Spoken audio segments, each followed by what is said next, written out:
friends outside, and she's like, oh my God, something happened to Denise. She's got her head covered with a pillow, her legs exposed, and she's been stripped naked. I started to freak out even more. Somebody find that don't have to kill them. Do you know what DNA is? You ever heard of it? I don't know, how is it my blood?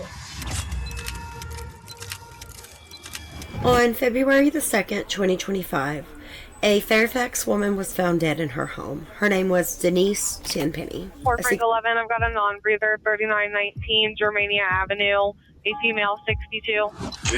Did he cover her up? I don't know. The dispatcher said that he found her with a pillow over top of her. I don't know about...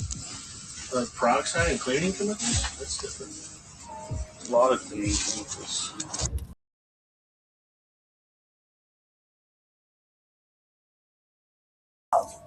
Safe here in Fairfax.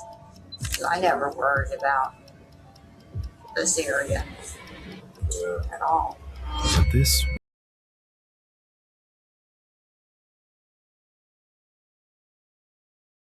Might have been murdered and Denise must have known who unalived her with no signs of forced entry. This case is going to turn this supposed safe neighborhood completely upside down. Suspicion for something, or? I don't think that murder is stupid. Oh, friends, this is the story of the murder of Denise Tenpenny. Welcome to Tiff's True Crime channel. Some stories have shadows that linger long after the case goes cold, and some questions demand answers.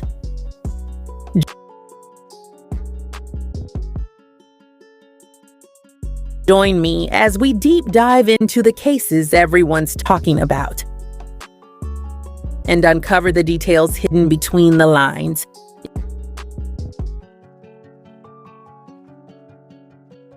If you're ready to seek the truth, like and subscribe, and let me know what you think in the comments. On Sunday, February the 2nd, the Fairfax Police Department received a chilling 911 call. 911, what's the location of your emergency? 3919 Germania. 3919, what was the street name? Germania in Fairfax. Germania? Yes. I think my sisters might have been murdered and her door was open. How old is she? She's 62. 63. Years old? Okay. 63, 62, 63. She's got her head covered with a pillow, her legs exposed, and she's been stripped naked. And it might be some blood. I don't know. Okay. She did not respond when I yelled at her. Okay. I didn't see anything. The door was open a couple inches. She don't leave her door open. Okay. How long ago I didn't touch you spoke with her? yesterday. Yesterday? Okay. Do you want to try CPR? No, she is unresponsive, and her head is covered with a pillow like they smothered her or something. Did you see anybody inside, or does she live alone? No, she lives alone. She was a dedicated accountant who had lived on Germania Avenue for 40 years and was found dead in her own home. The scene was a haunting tableau. She was lying in her bed, her head covered with a pillow. You know of anybody that might want to harm her or anything like that? Absolutely nobody. Just before midday, the cops, along with an ambulance, arrive on the scene, but unfortunately, it's too late for Denise. I am live right now to seeing a DOA, so just want to... This little suspicious, kind of odd. This wasn't just someone being unalived. It was a cleaning project. Police found multiple bottles of cleaning supplies beside her body, along with an unidentified watch and a bent kitchen knife. There was no sign of forced entry, suggesting that Denise, a woman known for being cautious and always locking her doors, might have known her killer. A chilling trail of blood led from the bedroom to the back door, indicating the attacker had been injured during the struggle. I sent her a message on her phone. I said, I'm outside. And I went up and put the air pump on the truck, and I walked around, and I opened the door. I started to knock on the door like that, and the door opened. She didn't answer, so I pushed the door open. And then he saw something that a brother should never have to see. This is a quiet, safe neighborhood where neighbors usually look out for each other. Ohio Bureau of Criminal Investigation. We're here about what happened last Sunday down the street. and we're trying to talk to everybody in the area. They are particularly looking for CCTV, Ring doorbell footage, anything that could have captured Denise's killer. Well, if you could just take a look through those evening and early morning hours to see if you picked up any vehicles or people, or just see if you have anything, that would be incredibly helpful. In case her killer was someone known to her, they are going through her phone contacts, but there's nothing so far that's given them any solid leads. So technically they're back to square one. Denise's family.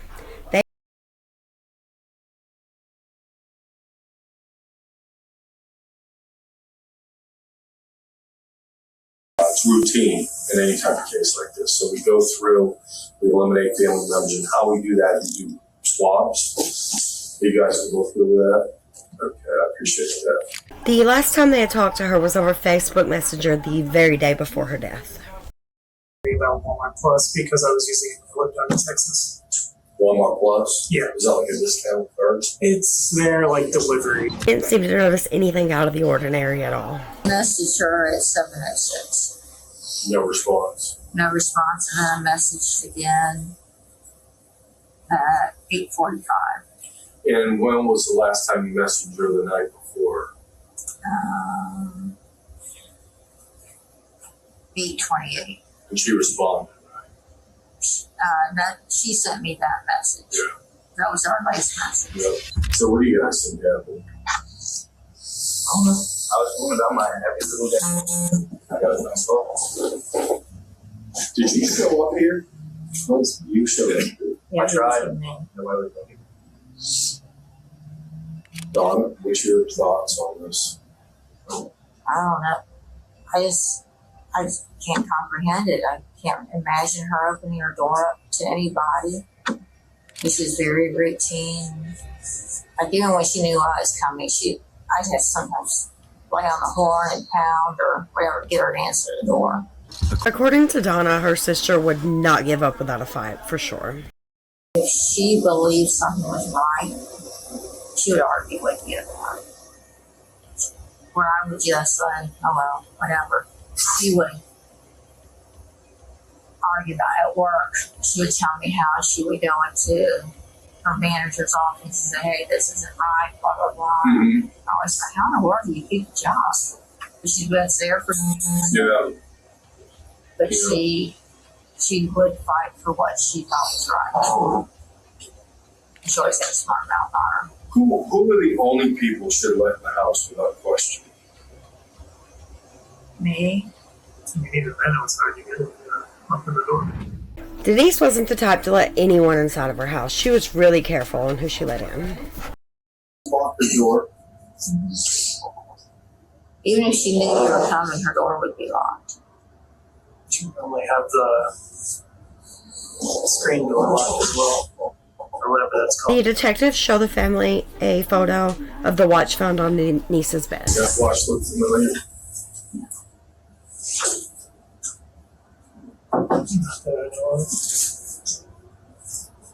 Because she usually, when she wore a regular watch, it was they had the links in it. It wasn't like the links in the band. It's like a metal. Oh, like the metal chain one? Yeah. I know what you I never saw her wear a watch like that. The watch had to have belonged to the killer. Do you have an idea or a person? I really can't. I figure I can't say anything. I'm confident that we're going to find them. I truly am. I'm very confident. We're doing this to the whole neighborhood. Are you? Mm-hmm. We'll get them. I just can't imagine why you want to let somebody find but you don't have to kill them. Did somebody tell you about it? It's just what Daryl. That's how Daryl sent the message to me. And I was dumb enough to listen to the stupid 911 call when they shit on the Like always, the 911 call came across the news, but do you realize how devastating it was for her family to have to watch that? To me, it sounds like, just from watching like cop shows and stuff over the years. To me, it sounds like a targeted attack. It was somebody that she knew. Not that I would know who it is, but Right. because normally when you see something like that, there, and I don't know if there was anything stolen or not, but everything it seems like everything was there. You guys found her laptop, her phone, her tablet, and that was said when we were here. Mm-hmm. So those are the types of things that somebody was robbing. Easy to grab, easy to get out. And that's why I think it's somebody she knew. Her brother Daryl, who was the closest person ever to her. Surely, if it was someone close to the family, that he would have known about it. So they pose similar questions to him also. He tells them that Denise has been living in the same house since the 80s, on Germania Street, in that exact same house. That is 40 years.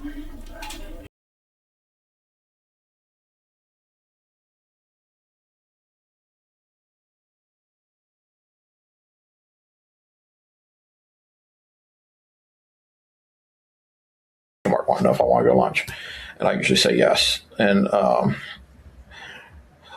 didn't get that today. And if you look, I sent her a message a little after 11. I said, "Are you skipping?" Yes, I see. And I didn't get a response, which is a little odd. Then I tried calling her, and I didn't get a response. And I thought maybe she forgot her phone. I hope she didn't fall or anything like that. And I need to go to her house and see what's going on. But when I seen her car there, I knew she didn't go anywhere, because I thought, well, maybe she took off and went shopping without her phone. She's done that before. Mm-hmm. And that's why she's not answering. But Denise had not gone shopping that day. So the detectives try to get more information about her personal life. Okay, has she talked to you about any boyfriends? No. She does not have a boyfriend? She doesn't have a boyfriend. Has she had one recently? No. Like when you say no, never? Or not in a long time, in years. Okay. And one reason was you have to understand her type of thinking. They found cyst on her kidney. Okay. And she thought she might be polycystic. They didn't say she was, but so she decided she wasn't going to have any children because she didn't want to pass that on to the children. Okay. That's just the type of person she is. So she wasn't really dating anymore. She quit dating and going out dancing and stuff like that many years ago. And I told her, I said, there's a lot of guys out there who don't want children. I said, but, I wasn't going to argue with her about it. She doesn't have an ex-husband? No. Okay, no children? No children. Okay. No hasn't children. dated in years, you say? In years, yeah. Has she complained about anybody? No. So the first recourse in a murder case is usually the victim's partner. But she did not have a partner, nor did she have any enemies at that. She kind of lived a solitary life. Does she drink alcohol? No. No alcohol, no drugs. She spent a lot of time working out at a local gym and gardening. So is there anybody you know that would want to hurt her? No, absolutely not. She's a decent person, honest. Stays to herself? The person that I gather she talked to the most was her neighbor right next door to her in that new house. Who's that? I don't know what his name is. Man or woman? It's a man. And he's got his girlfriend, I think, lives there. So Denise lived in 3919 Germania Street, and these neighbors lived in 3921 Germania Street. But when they go and ask the neighbors about it, they don't know anything either. They say she was a great neighbor, and they can't think of any reason that anybody would want to hurt her. And while that's happening, the medical examiner comes back with a report and finds DNA underneath her fingernails, proving that she had fallen back and scratched her attacker. Who knows, this could be the solving of the case. And then we might be able to actually identify a killer because of the scratches on his neck and his face. And while I was looking at that,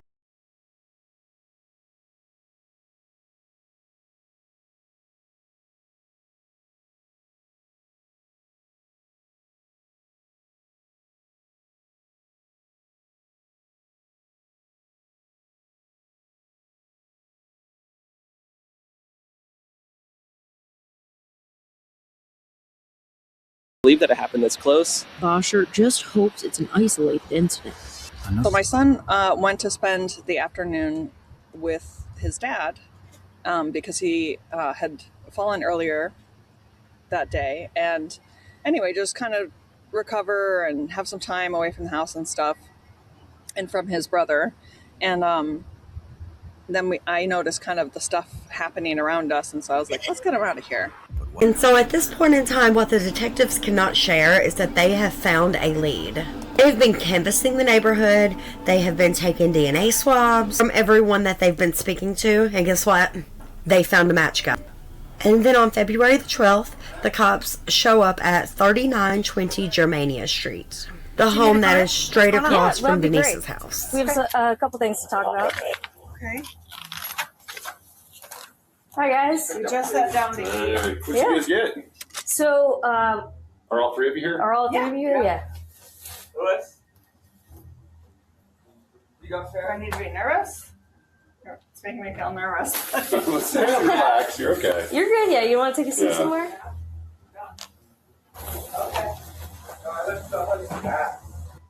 It's okay. You want to go sit down so it's a little less weird? Yeah, come on in. Just relax. Yeah. You guys are good. We introduced the Cart family. This is the same mother who had been on the news a few days earlier, saying that she had sent her son away. And guys, they have no idea just how serious this is. All right. So, we need to talk to essentially each of you, and we're wondering if we can go down to the police department. Just we have a better area to talk. So if you guys want, let's put some shoes and socks on, maybe a coat, and then we'll head that way. Do we need to be getting lawyers or something? I'm feeling nervous about this. I don't. You're welcome to call an attorney. Also, like, do we have to go? Is this like a right now thing, or is this We would like you to. Yes. It would make, you don't have to do anything, I suppose. Right. Okay. I don't know. I feel uncomfortable. I'm not. We could. How about we get there? We can explain kind of what's going on, give you some more info. You can always, Okay. Well, do you want Have to us explain explain what's some more. going on before we head out there? And do you mind if we do that outside? Sure. Sure. Are we under suspicion for something, or? No, we just want to talk to you. I think you guys can help us clear a lot of things up around here. So, Okay. all right, let's go. I'm just gonna, pat you down, make sure you don't have any, big guns or anything you see on you.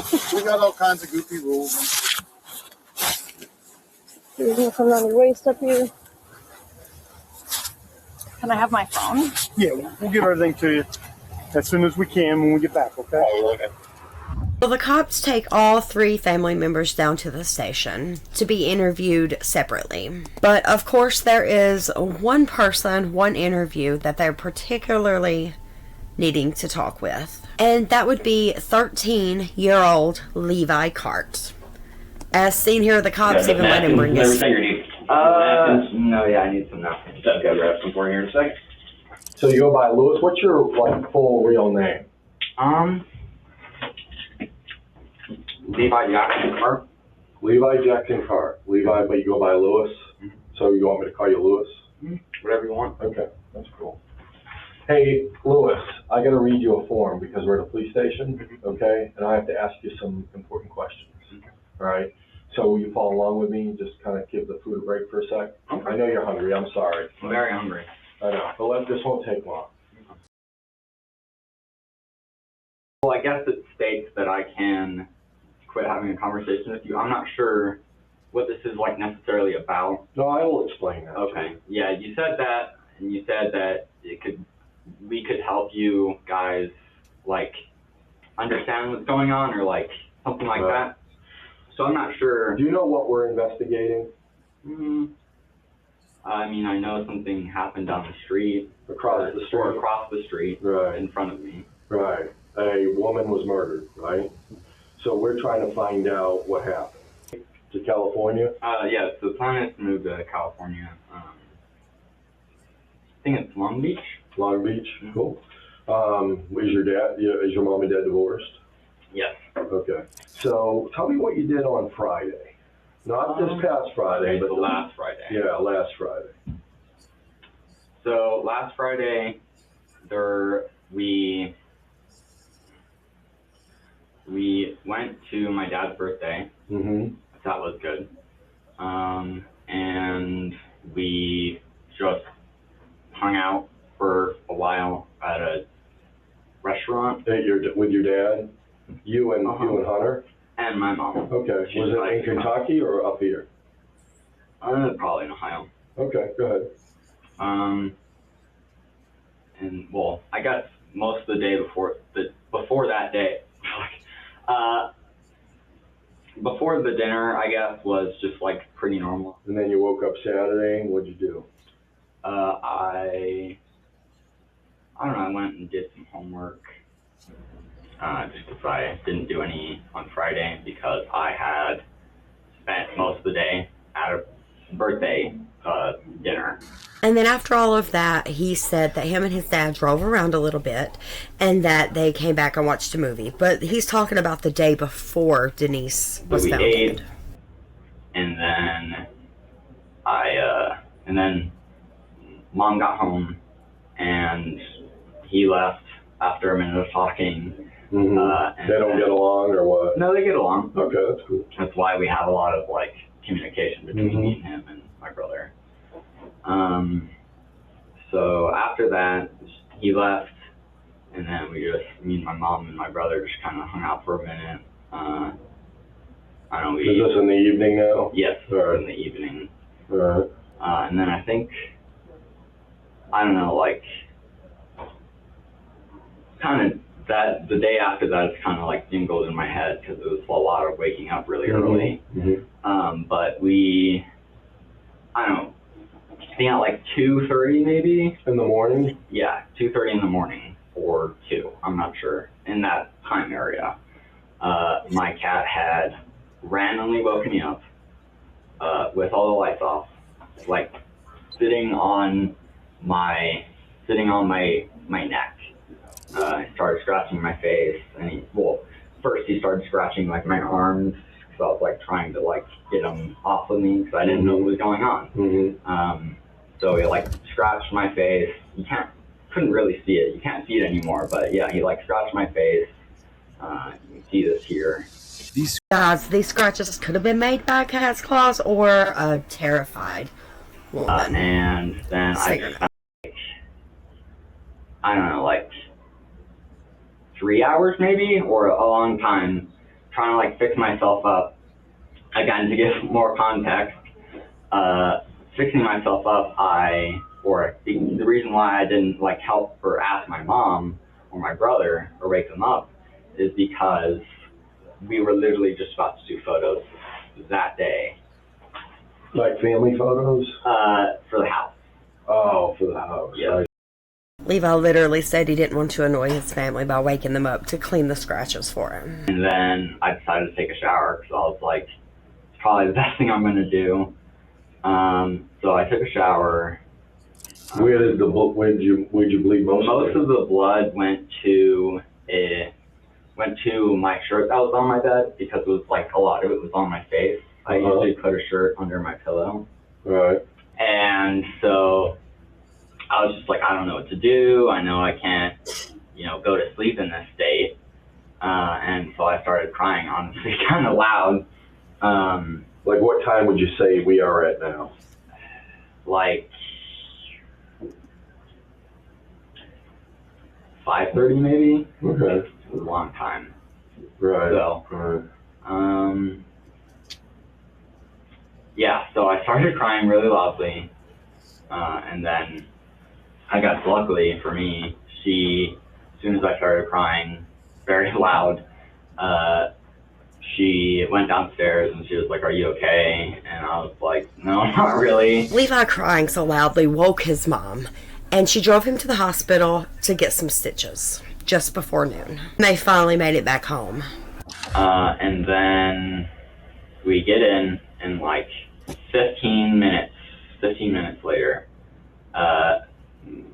Mom starts seeing a bunch of sirens outside, and she opens the window and she's like, "Oh my God, something happened to Denise." And me, already in a panicked, weird state, because I am having to, you know, be like, Marshmallow did this and he's right in front of me, and still crying because I feel like I ruined, you know, doing photos so we could get out of here, get out of the state, you know, go to California. So I kept on crying, and then I kind of started feeling emotionally triggered. And when she said there was a bunch of ambulances outside, I like started to freak out even more. So, you know, I kind of felt like really sick to my stomach, and I felt really gross to have to think about, you know, if something had happened to somebody right next to me or the house right in front of me, and it made me feel really sad, and I started crying even worse. So just like his mom said on the news, Levi went and stayed with his father after that. How long did you end up staying with Dad? A week, I guess. A week. And yesterday what they told me is they decided that it wasn't a good idea for me to be like over there, because there was, like, she said that, like, there's a bunch of news coverage and like, a lot of like police. Right. So I guess I stayed there for a while, trying to feel better and trying to like heal from this. So I just kept on asking Dad and Sarah like what they think had gone on, because it seems honestly really scary. Who's Sarah? Oh, Sarah's your dad's wife? My dad's girlfriend. Oh, okay. You get along with her? Yes. Good. You guys think Levi seems strangely obsessed over Denise's death? I didn't I didn't know her a lot. I just thought, like, this is this person, you know? Right, just a person that lives in the neighborhood, right? Okay. Let me ask you this. On that day you cut your nose, on that Sunday morning, were you ever when you got hurt, were you ever outside? Did you ever walk outside? Never were outside? I was outside when we went to get in the car. No, I'm talking when you cut your nose, were you ever out? I mean, like, if a camera picked you up, that wouldn't have been you if you were outside? No, I wasn't outside. Not one time? Nope. Levi presented a paper-thin alibi, and it's not going to hold up with the real evidence. I think sometimes people do something that they regret out of character for themselves. They do something, they get kind of scared, and they don't want to talk or tell anybody about it. I think sometimes. Go ahead, I'm sorry. Like, if you're cheating on somebody like that, you're going to regret that, right? Yeah. So do you think somebody can do something and get nervous and maybe do something they weren't intending to do, and things get out of hand and something bad happen? You think that could happen? I mean, I think everybody, you know, is human, so. Right, exactly. I think that could happen. You think that could happen? Okay. So you said you've never been in Denise's house, never been, okay. Do you know what DNA is? You ever heard of it? I've heard of it. Okay. So we're trying to figure out, and I want you to help me explain this, okay, why your blood would be in Denise's house. That's what we're trying to figure out. Well, I'm not sure, because, I don't know, like, how is it my blood? Like, that's what we're trying to find out. Because I don't know why it would be in my house. I mean, in her house. And of course, the trail of blood leading out Denise's house, it comes back to Levi. In her house. Yeah, I don't either. I don't know what explanation I could give you or even come up with. That would be how that would happen. Well, I don't know how it happened.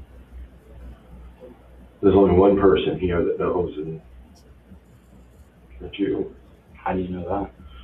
Because there's no other way that part of you can be in that house without you never being in there. I can agree with that. Right? So that's why I just need an explanation as to how. I'm just trying to wrap my brain around it, you know? Well, I'd have to wrap my brain around it first. He denies that the watch that was found at the scene of the crime was his, but when a photo is shown to his twin brother, he confirms it straight up. I don't think you're telling me all the truth. What? But I'm not lying. Well, I think you're about how you got hurt. What? I think you're lying about how you got hurt. That's my opinion. But why would I do that? So seeing that the detectives have a rapport with him, they try to make a confession as like a way out. If you were, and things got out of hand and you had to defend yourself, well, you were attacked. You know, hence the scratches and the nose and the scratches on the arms. You know, obviously you were attacked in some way. You know, that would make sense to me. My brother's like loves true crime or something. Uh-huh. Very investigative. Right, that's cool. He like tried to search up the audio. I didn't hear it, or I guess they said that there was a 911 call, I guess. Yeah. And mom had said that maybe she had been, or that somebody said that it looked like she was raped. Which in my mind, that doesn't sound like self-defense if it was. I don't believe there was a rape. Oh, you don't? I don't. No. I kind of thought it was, if I'm being honest, but. No. But I guess my question to you is, could you have defended yourself? I mean, is that... Like I said before, anything's possible. I understand that, but now we're talking in vague terms, you know? So I need specifics. I don't know. I doubt that that's a possibility, that I would be defending myself because I wouldn't be in that house in the first place. I just mean like, I don't know. I just mean I don't see how I would do that, and I don't see why I would do that. That's all I mean. Well, that's what we're trying to figure out. Mm-hmm. Why you would do it. Seeing that the detectives have a rapport with him, they try to make a confession. That's the question. The DNA doesn't lie. The scratches on his face doesn't lie. They know that he killed Denise. But what in the world would drive this 13-year-old kid to do something this foul?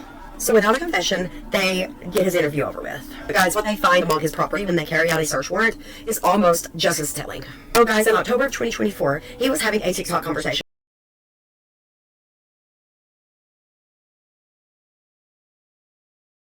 Tells the user, I have a large lack of empathy because of my childhood. This is also reflected in his mother's journal. At some point in the last month, she wrote to Lewis, who is Levi. It says he has been remembering more and more since he's been opening up at therapy, and it's awful. The more I learn, the more I realize how truly awful I was to my kids. On the morning of February 2nd, she said she woke up at 6:30 a.m. to Levi crying unbelitteredly, covered in scratches. She seemed to believe his story about the cabbie and the one who scratched him.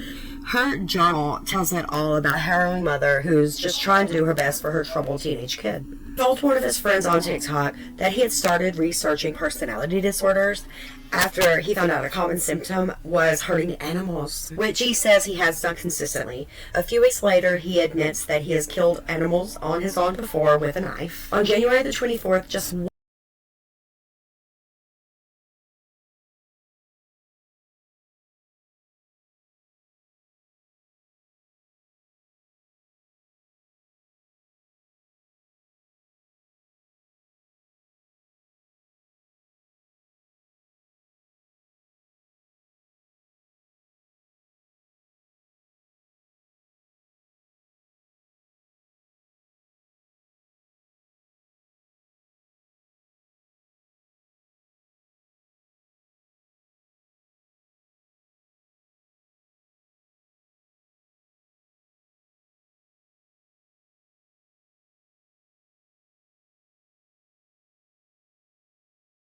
Alright guys, last thing, this is so much evidence of a disturbed mind.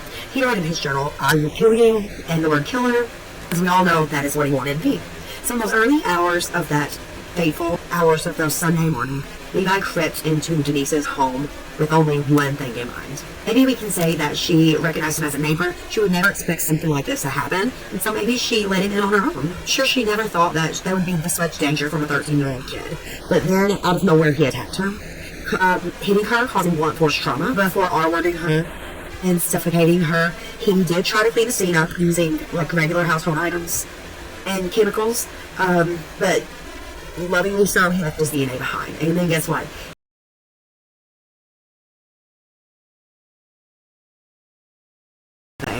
Using the fictional characters like Patrick Bateman and Dexter, and real killers like Bundy and all of them, he really wanted to just make a name for himself. The teenager accused of killing a 64-year-old Fairfax woman in February has pleaded guilty to several charges, including aggravated murder. I do feel sorry for you. Sorry that you had a family that did not teach you right from wrong. My sister didn't have children of her own, but she was like a second mother to her nieces and nephews. They adored her, and now they're growing up without her laughter, her guidance, her love. You didn't just take one life, you destroyed an entire family. After sentencing, Denise's family will get what they want. He will remain incarcerated. The Department of Youth Services until he turns 21 years old, which is the longest that he can be held there as a juvenile. And then after that, after he is 21 years old, his fate is in the wind. And in the meantime, he has been remanded to finish school, attend victim cognitive awareness classes, and undergo cognitive behavioral therapy. It remains to be seen if he will grow out of it in reference to his psyche, or if he will turn 21 years old and just be a killer.